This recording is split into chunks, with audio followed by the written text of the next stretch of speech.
Welcome back to the Transform Your Mind to Transform Your Life, the podcast. You're listening to 5-Minute Fridays with Coach Myrna.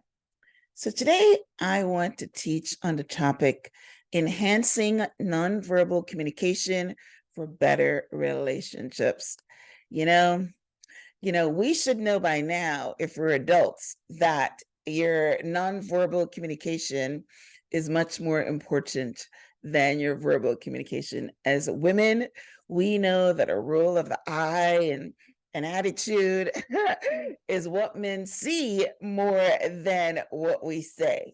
So today I want to teach you 10 nonverbal communication that is talking louder than what you're actually saying.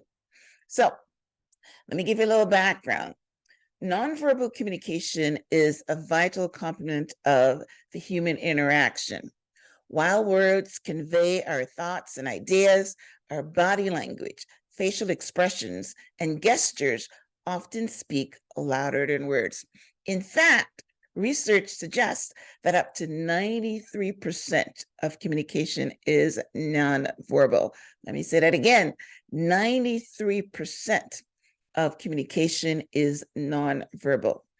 Therefore, mastering the art of nonverbal communication can significantly enhance your relationships, both personally and professionally. So, here are some strategies to enhance nonverbal communication for better relationships. The first one, maintain eye contact. Eye contact is a powerful form of nonverbal communication that conveys interest, sincerity, and attentiveness. When speaking with someone, maintain appropriate eye contact to signal your engagement and openness to communication. You know something? Looking someone in the eye is a very hard thing to do. When you're speaking, you have a tendency, you want to look away. It is more comfortable when you're not looking someone in the eye. But you know something? Look at the romance movies. I tell you, eye contact convey so much heat, so much power of love and interest. And all they do is stare in each other's eyes. Every love movie showing an interest, because the director knows that's how you convey interest. That's how you convey love. That's how you get the hots for someone, by staring them in their eyes. So regardless, you might want to look away, try to keep that attention. And it's the same thing, when I'm doing interviews, then even though I'm looking at, at the camera, I try to think of the camera as someone eyes, like I'm doing right now. I'm looking directly in the camera and I'm talking to you. So technically, I'm maintaining eye contact. All right. Very important. Second one is, I know you know this, is pay attention to body language. Pay close attention to your own body language and that of others. Crossed arms, fidgeting, avoiding eye contact can convey disinterest or defensiveness, while an open body language and leaning in to demonstrate attentiveness and receptiveness. Leaning in is an important thing. If you want to show someone that you're listening and you're interested in what they're saying, you lean in a little bit, right? And that conveys that you're actually listening. But this crossed arm thing, I have seen people being interviewed and they're crossed their arms. And I'm not sure why they did it. And I'm almost sure it's an unconscious act. But I know that that means that they're closed off. So I pay close attention to that. And yes, you should too. Do not go in an interview and cross your arms. You're not going to get that job, right? So it's very important to be open and not cross your arms, right? Now, this is one that I learned when I was doing sales. Mirror and match. This is how you create rapport, right? Subtly mirroring the body language and gestures of the person that you're communicating with can create a sense of rapport and connection. However, you must be careful not to mimic too closely, as it might come across as insincere or mockery. But, you know, um, uh, people like people who are like them, so which is basically what this is coming from. One of the things that I normally have to mirror and match is tonality, because I'm always very excitable and I can be loud. And when I'm speaking to a soft person, I have to remember, or a soft spoken person, I should say, I have to remember to tone it down. And that's when you're living consciously, because a lot of people don't realize that they should speak up or speak lower so that they can, let the other persons feel that they're like them. Right. So now the next one is basically what I'm talking about when I'm mirroring and matching, is regulate your tone and pitch. The tone and pitch of your voice can greatly impact how your message is received. Speak clearly with a tone that matches the context of the conversation. A warm and friendly tone can foster trust and rapport, while a harsh or monotone voice can create tension.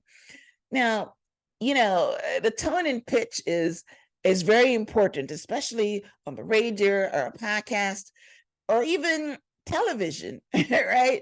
Because you don't want a monotone, boring person, right? And if you are talking to a monotone, boring person and you're excitable like me, then, if you want to connect with them, especially if it's a love interest, you're remember to tone it down a little bit and become softer or whatever.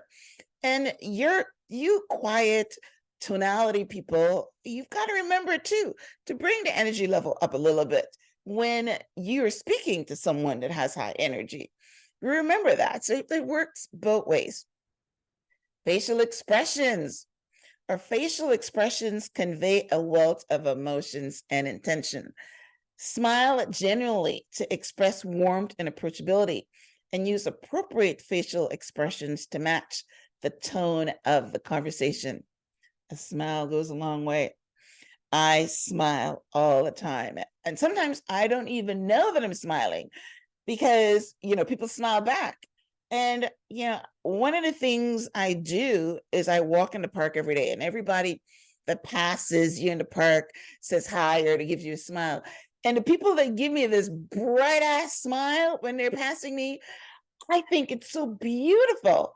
Normally, I just nod or I give a smile, but very few people give me back a radiant smile. And when they do, I think it's the most beautiful thing.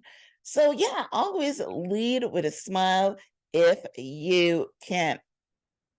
Now be mindful of personal space, right? Respect personal boundaries and be mindful of invading someone's personal space, because that may make them feel uncomfortable or threatened. While maintaining an appropriate distance communicates respect and consideration. Yeah, those people that come right up in your face, they're not that many. I haven't had a lot of, experience with that, but there's some people, again, when, I was doing sales and, was interacting with a lot of people on a regular basis. There's some people will come right here and talk to you, you know what I mean? And you've got to like subtly back away, right? Yes, personal space, personal boundaries. I don't know how far it is, but I'm thinking it should at least be arm's length if it's a stranger, right? You only want to be someone's face is if you're going to kiss them.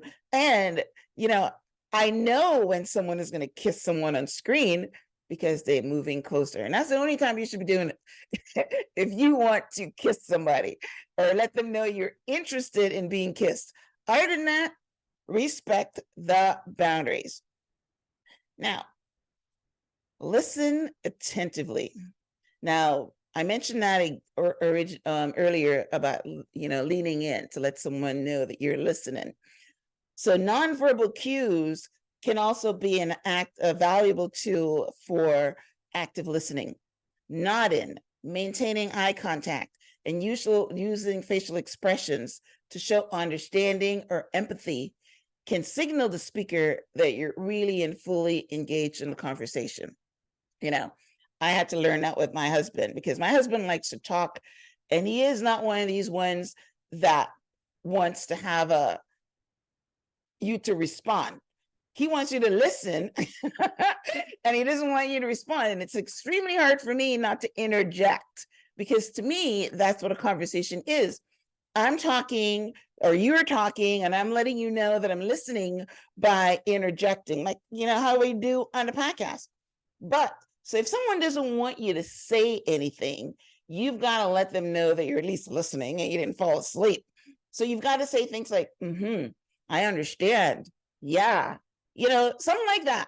So to show them that you're actively listening. Number 8 is practice empathy. Now this falls in with number 7, which is, listen actively. But empathy is the ability to understand and share the feelings of others.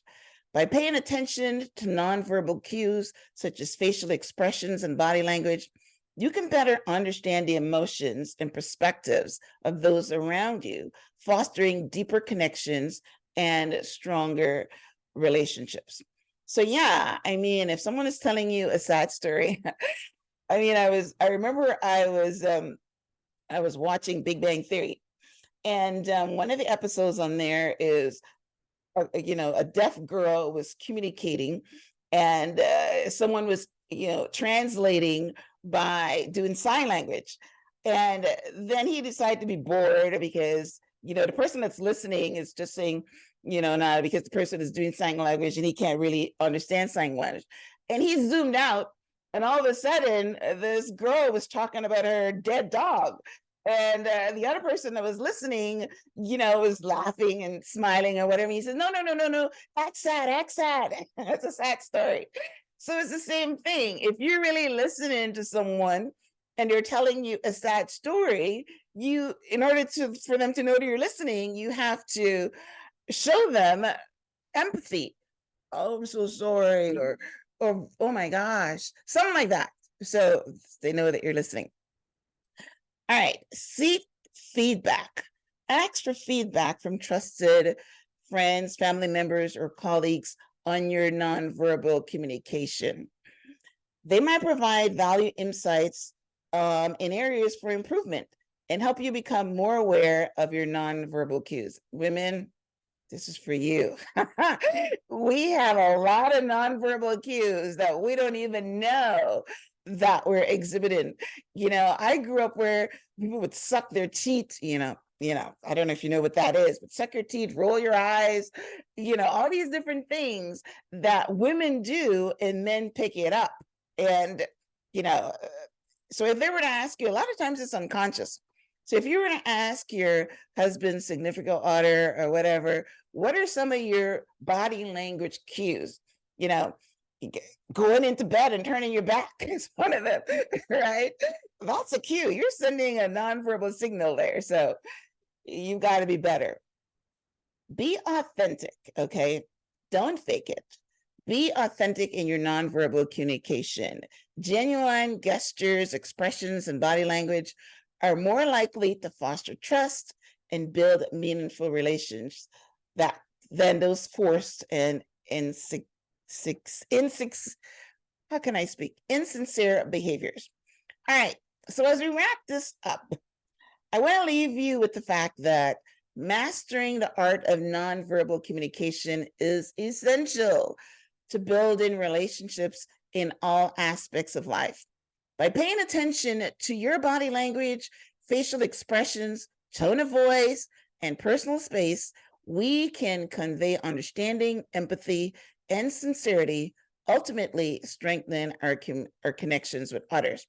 So this works whether you're in the boardroom, whether you're in the bedroom, whether you're on the phone, whether you're in a podcast, anywhere that there's communication, there's nonverbal and verbal communication going on. So watch that body language. Be aware, be conscious. Do not cross your arms.